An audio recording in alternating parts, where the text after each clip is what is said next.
Hey, how's it going everybody, and welcome back to another video. Today we're going to be talking about Ferrania, the Italian film company. The original version of Ferrania started in 1923 and they produced film all the way up until 2009. They were kind of Italy's Kodak. They made a lot of consumer films, cheap films, all the way up to pro films, but they were most known for their cinema film, and any of the classic Italian cinema in black and white through the 60s is almost always shot on Ferrania P30. It has a distinct look that it's kind of, Italian cinema is known for, whether you know the name or not. Anyways, they got bought and sold a number of times. 3M owned them for a long time, and then they got spun off, and then the film production got ceased at some point. So in 2013, a couple business partners decided to buy the name and invest in some of the equipment on the campus in the film line. They ran out of money, and so they went to Kickstarter because they believed they had everything they needed to make color reversal film. So what they were going to do is instantly bring back Scotch chrome with the materials they had, and then hopefully they would be able to move forward with other film stocks. Well, they ran into problems almost immediately. A couple agreements they had with the company that owned Ferrania fell through, a couple other third-party agreements fell through, and then the government came to inspect, and there was asbestos, and just one thing after another kind of happened, and they were never able to make a color reversal film, or up until this point they haven't been able to. But the Kickstarter did give them enough money that they were able to continue and preserve the machinery. So in 2017, they decided to run some test batches of black and white film, and they used the formula for P30. And it actually worked out so well that they released pre-orders for it, and then for us Kickstarter backers, instead of sending us the Scotch Chrome, you could choose to get P30, or you could choose just to buy P30 at a discounted rate and hopefully get your rewards down the road. I opted for that, so we were able to buy 5 rolls at $5 a piece, and this is about a $10 roll film. So it was a pretty good deal in my eyes, and so I've shot 3 of the rolls so far. And I have had no luck yet. And I've been using processes that I've seen other people use online quite successful, but for me, it has not worked out. So a couple years ago, right when I first got it, it was Earthquaker Day here in Akron, which is kind of they're a guitar pedal company, and it's a music and craft festival that they put on. And I shot a roll there, and I thought that at the time I'd kind of messed it up. I just went back and read the blog about it, and I thought I had overdeveloped it, which I think technically is kind of true, but I was also really off that day. I had an injury, a cycling injury, and I'd taken some pain medication and had a couple drinks, so I could get through the day. And so I kind of thought too, well, you botched the development, but you're not even sure how well you shot it. So, if you flip through a couple of these images, you just see how overly contrasty they are. The only one is this one with the kind of cool sky, but in general, it's just way too much. There's almost no shadow detail, but there's still highlights there. So I put in the second roll when we went to France. And when I got home and developed it, and I saw how blocked the negatives looked, almost completely clear. At first, I didn't even think there was anything on there until I inspected them closer.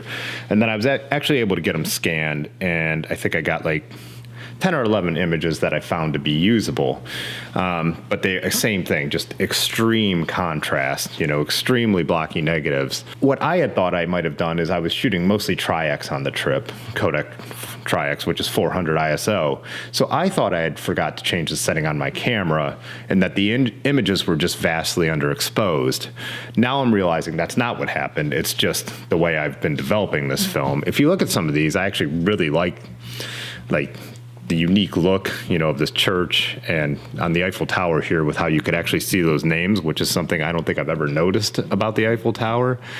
And this one looking up at Montmartre, just it's a really unique and kind of cool image. And this one with Notre Dame and these people sitting by the river, But again, I just thought I had vastly underexposed it, but looking back now, seeing that there are highlights here, I should have realized that it's the development that was way off. So I thought I'll shoot it the same way I shoot black and white film always, but I'll nail the developing this time.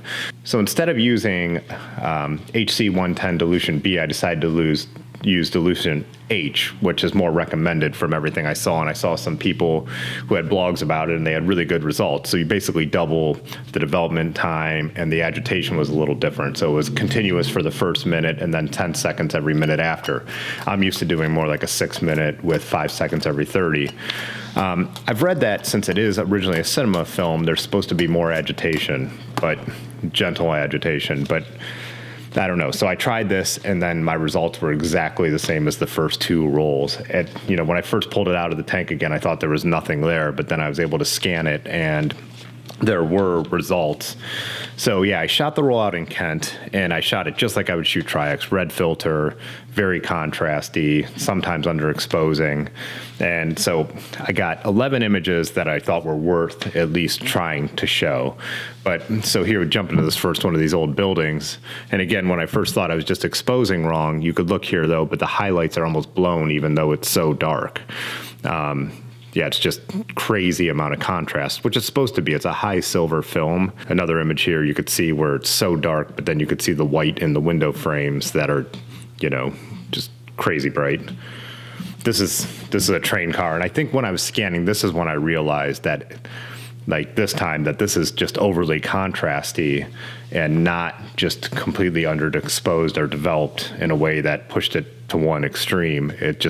It's the contrast, extreme here. Because if you look at those windows again, there's detail in the highlights. This is looking down the tracks at Kent, and again, you see that building in the background. It's bright and it's white. Would have been a really cool shot. There's a sculpture on the KSU campus. I was riding my bike all around the campus, which I haven't done in a long time.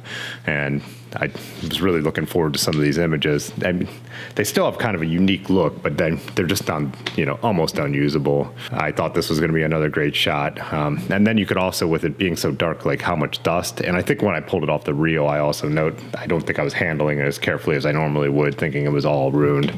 Like here you see the dust. I wasn't going to sit here and Photoshop all this off for a really, subpar photo, which would have looked awesome on Tri-X. I can't remember what that building is. It might be can't remember what that building is at Kent, but it's a really unique looking. And then with the 28 millimeter, that's going to sound bad.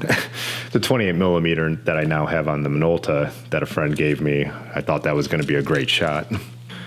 This is a old little train station in Kent, and again, it's just crazy looking, just how black the shadows are. Different angle of that.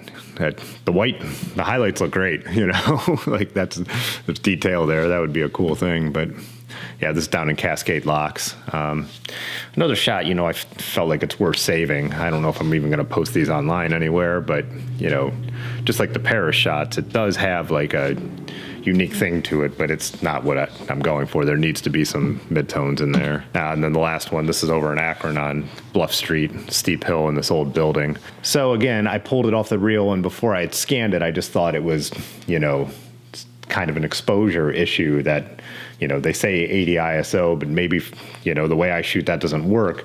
So then yesterday I went out and I overexposed about half a roll by between 1 and 2 stops, but now I'm realizing this is all about the development process. So now I'm not sure where I should go with this roll I have in there. Do I stick with it and overexpose it by 2 stops and develop it the same way I did and just see what happens, see what it looks like? Then are all the highlights blown, but then I do get some shadow detail, or is it super contrasty? I don't know. I don't know what will happen. Or do I switch it up now, get the right developer, some D96 or D76, shoot it the same way, but develop it with the most recommended settings and what I, see the consensus to be. So I'm not really sure. I'd be interested if anyone has found this video because you're searching for Ferrania, what you have done or what you would do. I haven't decided yet, and I have other cameras I could shoot in the meantime while I make that decision. I'm leaning towards ordering some D76, at least for the last roll, and finishing the roll I'm on the same way I've been doing it. But because I think Ferrania is going to end up converting our rewards into P30 at some point anyways. So I will end up shooting, some more rolls of this probably at some point. Plus, I just really want to make it work. Some of the images I've seen are beautiful, and I love a contrasty film. I mean, I shoot Tri-X to have an extra, amount of contrast. I use the red filters. I like the dark sky. So if I can get this to work, I'd really like to. So I don't know. Let me know what you think. This is probably my biggest failure as for a project, like 3 rolls of the same thing that I have not learned my lesson on. So I don't know. Let me know what your experience is, and I will see you in the next video. Cheers.